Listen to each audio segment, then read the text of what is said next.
하나님의 은혜가 이 자리에 있는 모든 교우들과 함께 하시기를 원합니다. 좌우에 한번 권면하시고 고백을 하시고 격려를 하십시다. 하나님께서 우리의 모든 죄를 완전히 사하여 주셨습니다. 시작. 앞뒤로도 한번 하시겠습니다. 하나님께서 우리의 죄를 완전히 사하여 주셨습니다. 시작. 주의 은혜가 우리 모든 교우들과 함께 하시기를 원합니다. 사도신경을 묵상하는 가운데 지난주에는 10번째 고백이었습니다. 거룩한 공예와 성도가 서로 교통하는 것과 교회와 성도의 교제에 대한 두 가지 내용입니다. 첫째로 공회라는 내용이었습니다. 공회라 하는 것은 하나의 교회라는 말입니다. 이 세상에는 언제 어디에 누가 교회를 세웠든지 2000년 전의 교회이든지 앞으로 2000년 후의 교회이든지 이 세상의 모든 교회는 하나이다 하는 말이 공회라 하는 말이 되겠습니다. 물론 교회마다 지역적인 특성이 있고 은사와 달란트와 사명이 각각 다르지만 이 세상의 모든 교회는 하나입니다. 우리 한국 교회가 든든하게 서서 세계 교회의 성장과 하나님의 나라 확장을 주님 오시는 그 순간까지 잘 감당할 수 있기를 간절히 원합니다. 그리고 공회라 하는 말은 교회의 강조점이 건물이 아니라 사람에게 있는 것을 보여주고 있습니다. 과거 성전이라 하는 것은 그 강조점이 건물과 의식과 모든 성물에 있었습니다. 그래서 모든 사람들은 그 의식 절차에 따라 그 성물을 거룩하게 잘 활용을 해서 하나님께 온전하게 나아가야 죄 사함을 받았습니다. 그래서 과거의 성전은 건물과 기구와 의식의 기준이 있었지만 예수 그리스도의 말씀으로 말미암아 부활로 말미암아 세워진 교회는 건물이나 다른 그 무엇의 중심이 있는 것이 아니라 성도 바로 그 자체의 중심이 있는 겁니다.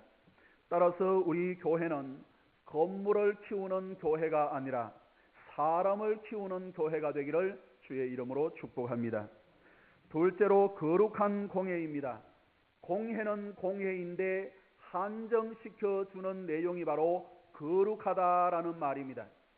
그래서 이 거룩하다 하는 이 말은 교회의 성격, 교회의 능력, 교회의 생명이 어디에 있는가 이것을 우리에게 보여주고 있습니다.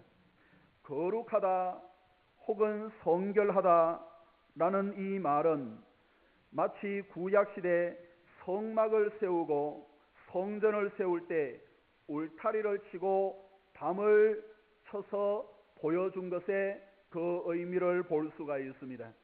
그래서 담 안에 있는 성전과 담 밖에 있는 세상은 서로 구별되었다. 세상과 구별된 것이 바로 성전이다 라는 것을 보여주었습니다.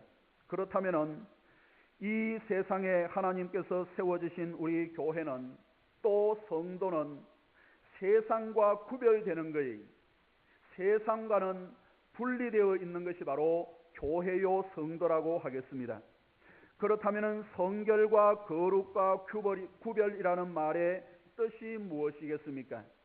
구별, 성결, 거룩이라 하는 말은 비슷한 말입니다. 아니 똑같다고도 볼 수가 있겠습니다. 그런데 한 가지 중요한 내용을 중심으로 해서 같은 의미를 가지고 있습니다.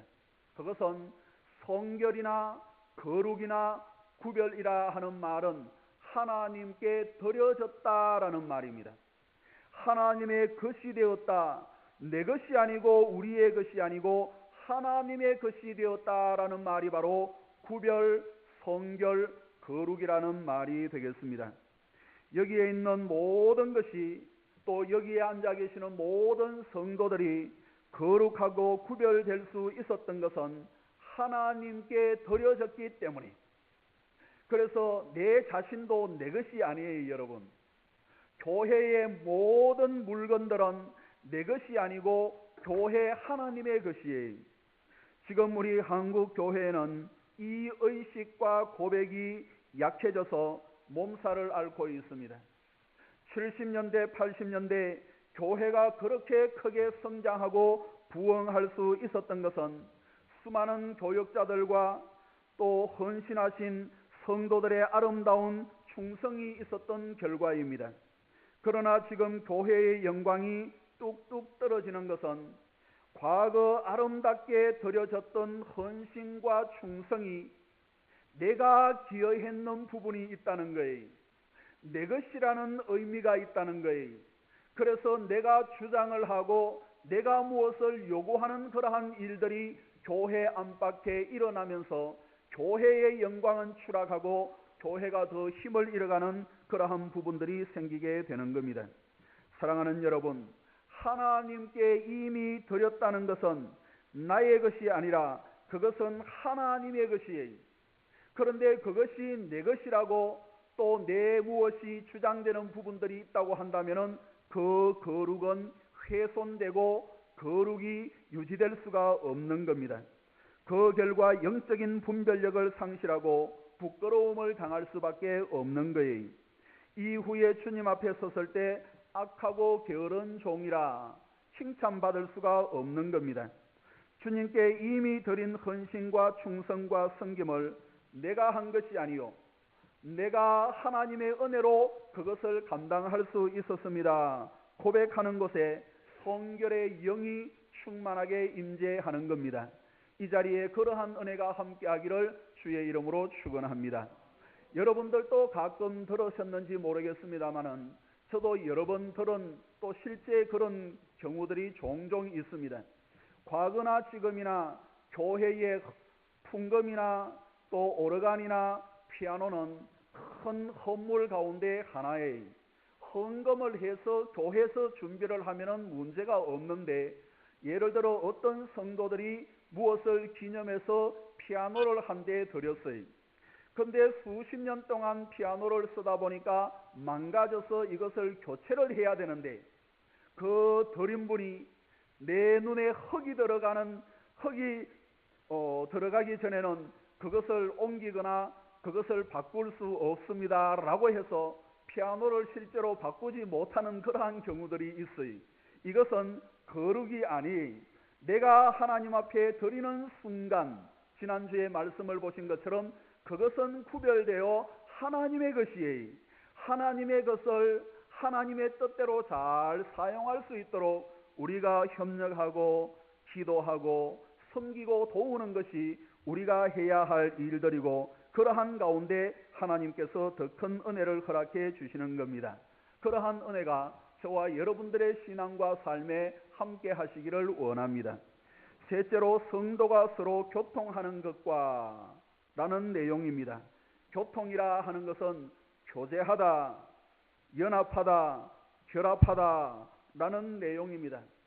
그래서 우리가 과거에는 죄로 말미암아 하나님과 분리되었고 영원히 죽었고 영원히 죽을 수밖에 없었지만은, 오늘 장로님 기도해 주신 것처럼 모든 것이 사유함을 받고 사죄함을 받아 이제는 예수 그리스도를 머리로 하여 우리가 하나님과 연합하였고 성도와 성도의 연합이 이루어진 거예요.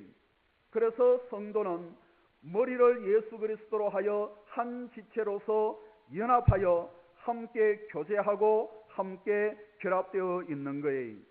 성도 여러분, 하나 되는 곳에는 생명과 능력과 영광의 왕이신 성령께서 함께 하시지만 하나 되지 못한 곳에는 사망의 권세가 왕노릇하게 되는 겁니다. 하나됨이 사라지는 곳에는 아픔을 넘어 사망의 권세가 왕노릇하게 되는 거예요. 우리 교회와 한국 교회와 여러분들과 여러분들의 가정과 모든 삶의 터전이 하나 되는 하나님의 은혜로 말미암아 생명력 있는 주의 역사가 함께 하시기를 간절히 원합니다.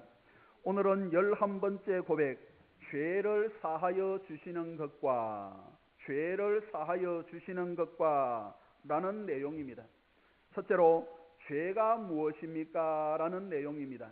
주기도에서도 우리가 살펴보신 것처럼 죄가 무엇인가? 죄는 신구약 성경에서 성도에게 가장 중심적으로 다루는 것이 바로 죄예요. 창세기부터 계시록에 죄의 문제는 가장 심각하게 다루는 내용인데 사도신경에 이것을 다루고 있습니다. 죄를 쉽게 이해하기 위하여 한자어로 말씀을 드린 것이 생각이 납니다.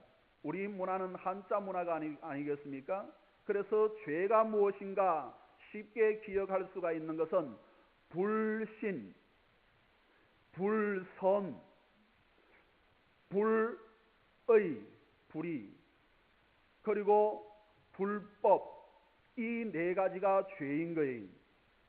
불신, 하나님을 믿지 않고 예수 그리스도를 영접하지 않는 것이 가장 큰 죄악입니다.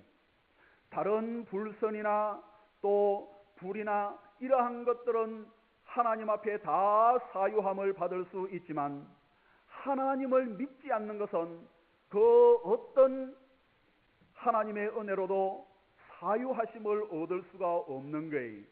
그래서 세상은 이것을 알지를 못하는 겁니다. 하나님을 믿지 않는 것이 얼마나 큰 죄악인지를 알지 못하여 꼭 하나님을 믿어야 하나, 절에 가도 되고 내 주먹을 믿어도 되고 천주교 가도 되지, 종교는 하나이지 라고 얘기를 하는데 그것은 그렇지 않습니다. 다른 모든 것은 사유함을 받을 수 있지만 성령을 회방하는 것, 곧 불신은, 믿지 않는 것은 바로 영원한 형벌만이 기다리고 있는 거예요. 우리 모든 가족과 기도하는 대상자들이 예수 믿고 구원에 이르기를 간절히 원합니다. 사람으로는 할 수 없지만 하나님으로는 다 하실 수 있느니라 라고 말씀을 하고 있습니다. 믿음으로 우리 주변을 돌아보고 가족과 이웃을 위하여 더욱더 기도하며 섬길 수 있는 저와 여러분들이 되기를 원합니다. 그리고 성경에서 죄라고 하는 것은 원문 헬라어를 보시면은 하말티아라 하는 말입니다. 저기 관역이 있는데 궁수가 활 시위를 당겨 정확하게 관역에 맞추어야 되는데 관역을 넘어간다든지 비껴간다든지 모자라게 되는 것은 죄가 되는 거예요. 관역은 하나님의 말씀이라고 하면은 화살은, 시위에 먹인 화살은 바로 우리의 신앙과 삶이라고 하겠습니다. 우리의 신앙과 삶이 저 하나님의 말씀인 성경과 하나님에게 정확하게 꼽혀야 되는데 지나친다든지 비껴간다든지 모자라게 되는 것은 바로 죄라 하는 말씀이 되는 겁니다. 그러나 과거의 모든 죄든지 현재의 모든 죄든지 미래의 모든 죄까지라도 예수 그리스도의 보혈의 능력으로 사유함을 받았습니다. 그래서 예레미야 31장 34절에 보니까 내가 그들의 악행을 사하고 다시는 그 죄를 기억하지 아니하리라. 사한다 하는 말이 바로 기억하지 않는다 하는 말이, 우리의 죄악이 아무리 흉악하다 하더라도 예수 그리스도만 있으면은 그것을 하나님께서는 기억을 하지 아니하시는 거예요. 의의 세마포로 입혀주시게 되니까. 이렇게 우리는 근본적으로 죄사함을 받았지만 과거로부터 미래의 모든 죄를 다 사함을 받았지만 지금도 생각으로 죄를 범하고 있고 내일도 삶으로 죄를 범할 수 있기 때문에 우리는 그 죄를 하나님 앞에 고백을 해야 하는 겁니다. 고백을 하면은 무슨 죄를 사유함을 받았는지 자유함을 얻게 되고 그 자유함 가운데 하나님의 능력을 경험하게 되는 거예요. 그래서 우리가 죄를 용서해달라고 그렇게 기도하는 거지, 죄는 우리가 이 세상에 오기 전부터 우리로 말미암아 내가 짓게 되는 모든 죄는 예수 그리스도의 보혈의 능력으로 사유를 해 주신 겁니다. 그리고 죄와 관련하여 중요한 한 가지는 죄를 정하시고 용서하시는 분은 오직 하나님 한 분이시라는 말씀이에요. 이 세상에도 네가 잘못했네, 내가 잘못했네, 옥신각신하면은 경찰서 가고 결국에는 재판을 받아 재판장 앞에 서게 됩니다. 그래서 죄를 정하고 형량을 정하는 것은 재판장이 하는 일들이에요.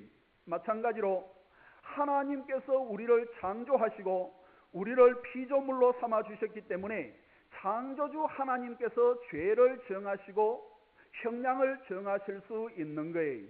천국 갈 사람은 천국 보내고 죄 없다 하는 사람은 죄 없다 하고 지옥 갈 사람은 지옥으로 보내는 거예요. 따라서 우리는 이런 질문들을 들을 때 조심스럽게 대답을 할 필요가 있습니다. 예를 들어서 혼전 임신에 대하여 어떻게 생각하십니까? 낙태에 대하여 당신은 어떻게 생각을 하고 있습니까? 동성애 결혼에 대하여 어떻게 생각을 하고 있습니까? 등등의 질문을 받으면 우리는 어떻게 대답을 해야 하겠습니까? 내 생각에는 이렇습니다. 라는 것은 경계해야 할 표현이, 제가 보기에는 이것은 이렇고 저것은 저런 것 같습니다. 라고 하는 것은 사실 경계를 해야 할, 조심해야 할 표현입니다. 우리는 어떤 기준을 제시하거나 판단할 수 있는 위치에 있지 않기 때문에 그렇습니다. 죄의 문제와 관련하여 성경이 무엇이라고 하는지, 하나님께서 무엇이라고 말씀하시는지 그것이 우리의 기준과 판단이 되었으면 좋겠어요. 그래서 성경에는 혼전 임신에 대하여, 낙태에 대하여, 동성애에 대하여 이렇게 말씀을 하고 있는데 저는 그렇게 믿고 있습니다. 라고 하는 것이 우리의 바른 대답이요, 바른 표현이 되는 겁니다. 그리고 성경에서 말씀하시는 내용과 가치관으로 내가 무장이 되고 정리가 되고 고백이 되어 있다고 한다면은 그것은 이렇습니다. 왜냐하니까 성경에서 그렇게 말씀을 하고 있기 때문에 그렇습니다. 라고 할 수 있는 거예요. 성경이 저와 여러분들의 신앙과 삶의 유일한 법칙이 되고 방향이 되기를 간절히 원합니다. 둘째로, 죄는 모두 다 용서받았지만 그 싹선, 그 영향은, 그 열매는 반드시 당사자가 거두게 되어 있습니다. 때문에 예수 믿지 아니하는 사람들은 최종 형벌을 영원한 지옥에서 남겨두고 있기 때문에 죄를 범하여도 드러나지 아니하고 오히려 더 잘 살 수 있는 여지가 있지만, 예수 믿는 사람은 천국에 가야 되기 때문에 이 세상에서 죄를 범하게 되면 반드시 그 삭과 영향을 자신과 주변과 후대들이 반드시 당하게 되어 있다. 열매를 거둘 수밖에 없다 하는 내용의 말씀이, 이 세상의 모든 죄는 용서받지 못할 죄가 없습니다. 모든 죄는 예수 그리스도로 말미암아 사유함을 받았습니다. 하지만 중요한 것은 죄를 지으면 그 영향, 그 싹선, 그 열매는 반드시 거두게 된다는 것이 오늘 본문을 통하여 우리에게 보여주시는 내용입니다. 오늘 본문의 말씀은 다윗이 우리아의 아내 밧세바를 빼앗은 것을 배경으로 하고 있어요. 밧세바는 목욕하는 여인이라 하는 이름의 뜻을 가지고 있어요. 밧세바. 이 목욕을 잘하는 여인이었던 것 같습니다. 어릴 때부터. 이제 남편 우리아가 전장에 나가 있는 동안에 다윗이 궁궐을 배회하다가 멀리서 목욕하는 한 여인이 눈에 들어왔습니다. 좋지 못한 광경이 들어오면 얼른 돌렸으면 좋겠는데 계속해서 관심을 가지고 있다가 업력이 불릴듯 일어나 밧세바를 끌어들여 그만 간음을 하고 말았습니다. 성도 여러분, 이렇게 성도에게는 볼 것이 있고 보지 말아야 할 것이 있는 거예요. 가야 할 곳이 있고 가지 말아야 할 내용들이 있는 거예요. 해야 할 일들이 있지만은 하지 말아야 할 내용들이 있게 되는 거예요. 이 다윗은 보지 말아야 할 것을 계속해서 보다가 그만 간음을 하고 말았습니다. 이제 얼마 있다가 들려오는 소식에 밧세바가 임신을 했다는 소식이 들려왔습니다. 한 2, 3개월 지났던 것 같습니다. 남편은 지금 전장에 나가서 수개월 동안 전투를 하고 있는데 집에 있는 여인이 임신을 했으니까 이게 시간이 지나서 배가 불러오면은 들통날 것이 분명하여 온 세상에 알려지게 될 거니까 그 사실을 숨기고 은폐하기 위하여 전장에 있는 우리아를 불렀습니다. 사랑하는 여러분, 이렇게 죄는 또 다른 죄를 부르게 되는 거예요.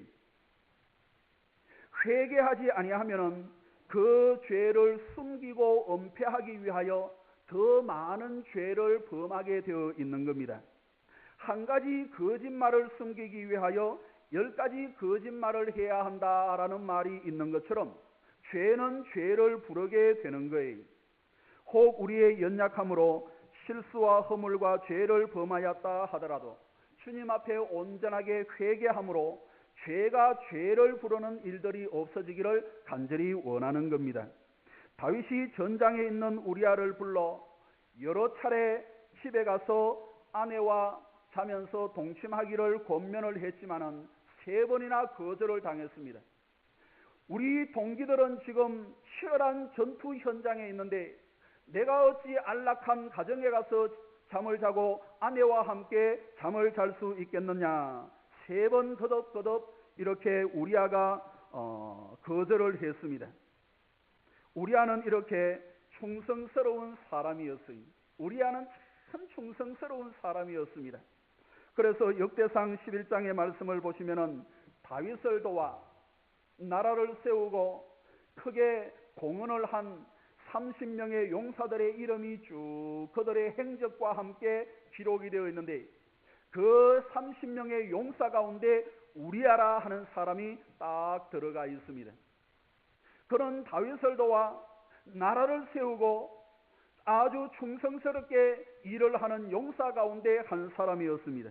그런데 이렇게 충성스러운 우리아를 간음을 한 것을 숨기기 위하여 총사령관에게 적의 화살이 닿을 수 있는 곳에 보내어 적의 화살에 맞아 죽도록 해라 라고 하여 결국 우리아는 치열한 전장 일선에서 그만 전사를 하고 말았습니다. 결국 다윗은 그렇게 하고 난 이후에 그것이 죄인지도 모르고 있었지만은 오늘 나단 선지자가 앞에 나와서 앞에 내용에서 그것이 죄라고 지적을 해주고 있습니다. 이것이 하나님 보시기에는 아주 악한 일들이었습니다. 간음에다가 교모하게 또 적극적으로 이렇게 살인까지 계획적으로 했으니까 하나님 앞에 용서받지 못할 큰 죄악이었습니다. 이것을 아시고 하나님께서 나단 선지자에게 죄를 지적하게 했을 때에 다윗은 침상이 썩을 정도로 성경 전체를 보시면은 그런 내용들이 얼마나 많이 나오는지 몰라요. 회개하는 내용이. 그래서 시편 51편의 말씀을 보시면은 하나님이여 주의 인자를 따라 내게 은혜를 베푸시며 주의 많은 긍휼을 따라 내 죄악을 지워 주소서.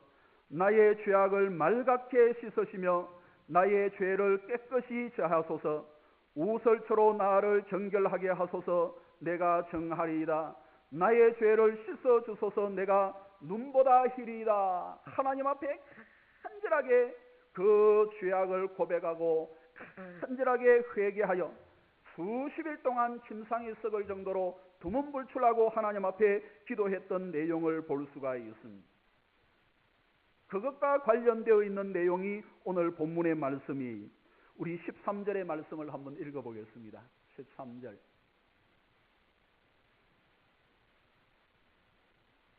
사무엘하 12장 13절 시작.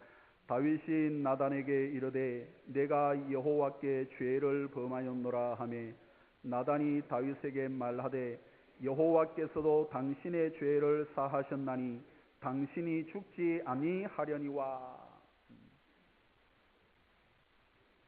하나님께서 당신의 죄를 사하셨나니, 사하여 주셨다, 침상이 썩을 정도로 기도한 것을 알고 있기 때문에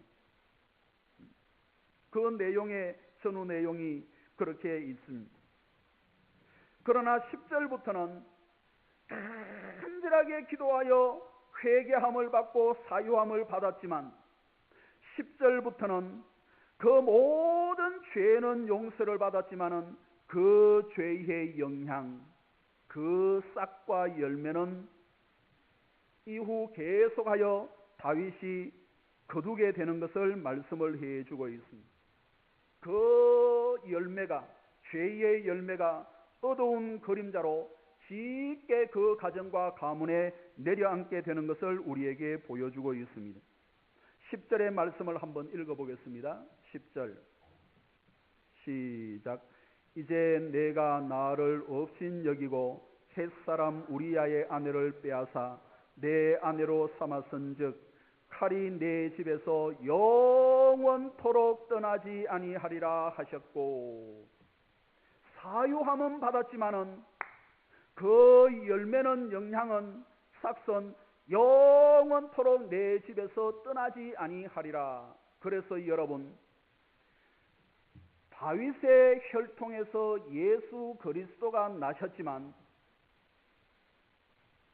다윗의 가문에는 칼이 떠나지 아니하여 다윗과 솔로몬과 유다가 바벨론으로 포로로 잡혀간 이후에는 그 가문이 힘을 완전히 잃어버리고 말았습니다. 그래서 예수님께서 다윗의 후손에게서 출생을 할 그 시점에는 요셉이 다윗의 후손으로 왕의 후손이, 마치 우리나라의 이시 조선의 왕조의 후손들을 우리가 기억도 잘 하지 아니하고 나라에서 대접도 잘 하지 아니하고 어떻게 사는지 관심 있어 하는 사람들이 별로 없는 것처럼 다윗의 집에 영원히 칼이 떠나지 아니하므로 그 가문과 가정은 그 싹을 계속해서 거두게 되는 것을 우리에게 보여주고 있습니다. 그래서 죄는 사유함을 받지만은 그 영향은 얼마나 무서운지를 우리가 알 수가 있는 거예요. 11절의 말씀을 한번 보시겠습니까? 11절의 말씀, 당대에 이루어지는 내용입니다. 11절 시작.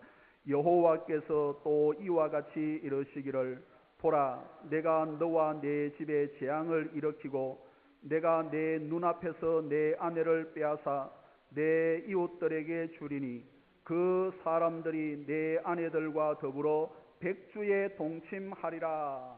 이것은 왕자의 난에서 일어난 일들입니다. 왕자의 난이 여러 번 이후에 계속되는데, 압살롬이 아버지가 연세가 많을 때 많은 형제들 가운데 자기가 왕이 되기 위하여 형제 일부를 죽이고 자기가 등극하는 그러한 상황이 있었습니다. 그때 다윗은 너무나도 급하여 일부 군사와 후궁 10명을 왕궁에 지키게 하고는 저 제천을 넘어 멀리 도망을 갔는데, 고대에서는 왕의 후궁이나 왕비를 얻게 되는 것은, 빼앗게 되는 것은 나라를 얻게 되는 것이고 그 임금에게, 그 나라에게 가장 큰 수치를 안긴다는 그러한 의미가 있는 거예요. 그래서 고대의 전쟁을 하면은 왕비를 빼앗아 내 아내로 삼든지 그렇게 하는 일들은 니네 나라는 망했다 하면서 가장 큰 수치를 안기는 것이 바로 왕비를 빼앗는 일들이었습니다. 그런데 이제 다윗이 멀리 도망가는 가운데 압살롬이 다윗의 10명의 후궁들과 함께 궁궐의 모든 사람들이 다 볼 수 있는 곳에서 이렇게 텐트를 쳐놓고 백주에 그런 부끄러운 일들을 하는 거예요. 이제 내 나라가 되었다는 거예요. 백성들에게. 얼마나 수치스러운 일들입니까? 다윗에게는. 계속해서 14절의 말씀을 한번 읽어보겠습니다. 한두 가지가 아닙니다. 14절 시작. 이 일로 말미암아 여호와의 원수가 크게 비방할 거리를 얻게 하였으니 당신이 낳은 아이가 반드시 죽으리이다 하고 죄를 범하면은 그것이 발목을 잡는 거예요. 한국 교회도 그러하고 우리 교회도 그러하고 우리 개개인도 그러합니다. 과거에 큰 흠과 티가 있으면은 한평생 그것이 발목을 잡잖아요. 그리고 네가 낳은 아이가 반드시 죽으리라. 밧세바와 간음을 하여 아이를 얻었는데 아이가 죽는다는 나단 선지자의 사형 선고를 듣고 혹시나 하나님께서 죄는 사유해 주셨으니까 아이도 살려주실까 싶어서 금식하면서 기도했는데 그 아이가 죽었습니다. 그 내용을 배경으로 해서 말씀을 해주고 있는 거예요. 사랑하는 여러분, 예수를 온전히 영접하고 하나님의 자녀가 된 성도는 죄를 범한다 하더라도 지옥에 가는 것은 아니. 왜?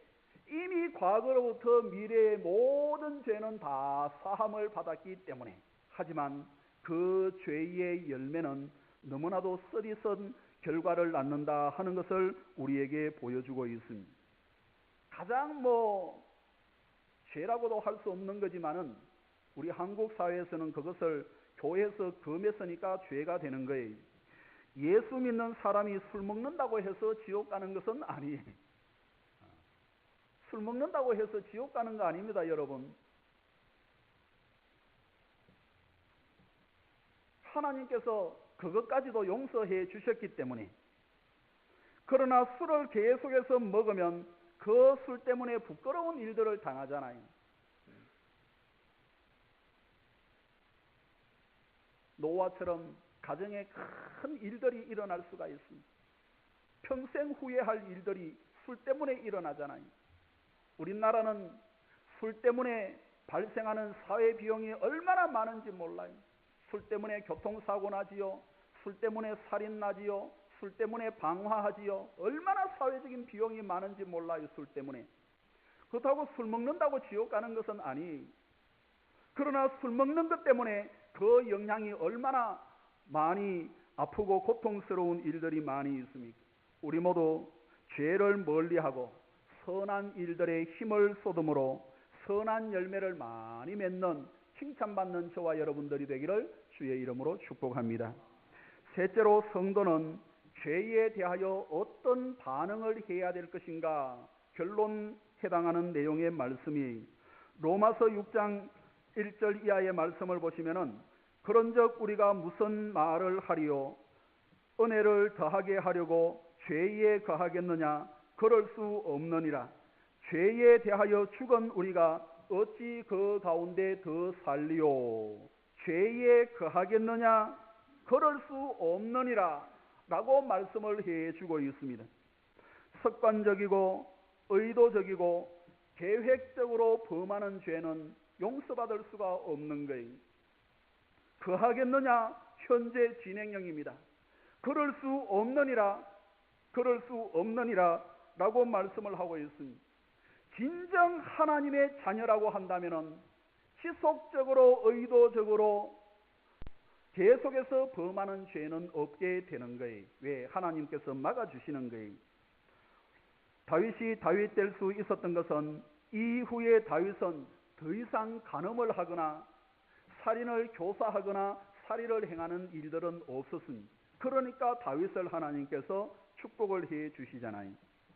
이단 가운데 제세례파라, 다시 세례를 준다, 제세례파라 하는 이단이 있습니다. 이것은 유아세례를 부정을 하는 거예요. 우리는 유아세례를 하면은 심지어는요, 캐톨릭에서 세례받은 것까지도 우리는 인정을 해줘요.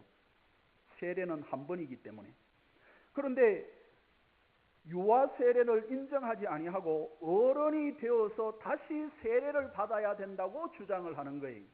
그런데 그것보다도 더 중요한 것은 세례 받은 사람은 어떤 죄를 지어도 지옥에 가지 않는다, 천국 간다는 얘기예요.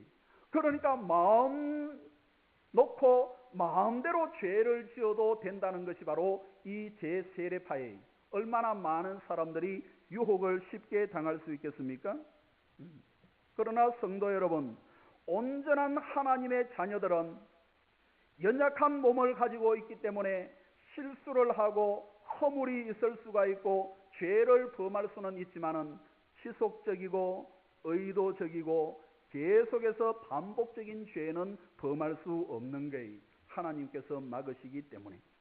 말씀을 맺습니다. 오늘은 11번째 고백인 죄를 사하여 주시는 것과 라는 내용입니다. 성도 여러분, 죄는 경중의 문제가 아니에요. 사람들은 살인을 했다, 거짓말을 했다, 죄의 경중이 있지만은 하나님 앞에는 죄는 다 죄예요. 살인을 했던, 무엇을 빼앗았던, 거짓말을 했던. 우리 중에 다윗처럼 살인한 사람이 없잖아요. 다윗은 죄의 경중을 따지면 우리보다 훨씬 더 무거운 죄를 지었잖아요. 그것도 연속으로 2번, 3번 가중처벌입니다. 그러나 다윗은 죄를 고백하고 돌이켰을 때 긍휼과 자비를 입었잖아요. 그렇게 큰 죄라도 용서함을 받는 거예요. 그러나 단순히 거짓말한 것이라 하더라도 하나님 앞에 회개하지 아니하면은 그 열매를 거둘 수밖에 없는 거예요. 그리고 죄는 많이 범하였는가 아니면은 숫자로 적게 범하였는가, 이것도 중요한 것은 사실 아니에요. 이것을 범한 사람은 저것을 범하게 되고 저것을 범한 사람은 이미 이것까지도 범했다라는 것이 성경 말씀이. 야고보서 2장 11절의 말씀을 보시면은 간음하지 말라 하신 이가 또한 살인하지 말라 하셨은즉 내가 비록 간음하지 아니하여도 살인하면 율법을 범한 자가 되느니라 라고 말씀을 하고 있습니다. 그러니까 나는 간음하지 않았는데 간음한 사람 보면은 에이구 하면서 이렇게 하는 것은 죄인이 죄인을 지적하는 거예요. 나는 살인은 하지 않았는데 나는 가끔 거짓말은 하지만은 사기는 치지만은 살인은 하지 않는다. 이것도 죄인이 죄인을 지적하는 거예요. 살인한 사람은 거짓말한 것이고 거짓말한 사람은 살인을 한 것이라는 말씀이. 그래서 이 세상에 그 누구도 율법을 완전히 지킬 수가 없는 거예요. 마음으로 범하는 것까지 하나님께서는 다 보시니까. 예수 그리스도의 보혈의 능력이 필요한 것 아니겠습니까? 십자가의 강도, 중죄인 가운데 중죄인인데 오늘 당신의 나라가 임하시면은 나를 기억해 주옵소서라고 했을 때 그 죄가 사함을 받았다면 이 세상에 사함받지 못할 죄가 어디에 있겠습니까? 하지만 죄의 삭선 누리게 된다. 그 강도가 십자가의 고통을 당하게 되는 것처럼 이 자리에 계시는 우리 모든 성도들은 하나님께서 우리의 죄를 사유해 주신 그 은혜가 더욱 크고 더욱더 감사하게 와닿아 자신을 이기고 세상을 이기고 죄를 이기고 선한 일들에 힘쓰다가 주님 앞에 서서 잘했다 인정받고 칭찬받게 되는 저와 여러분들이 되기를 주의 이름으로 축원합니다. 기도하겠습니다.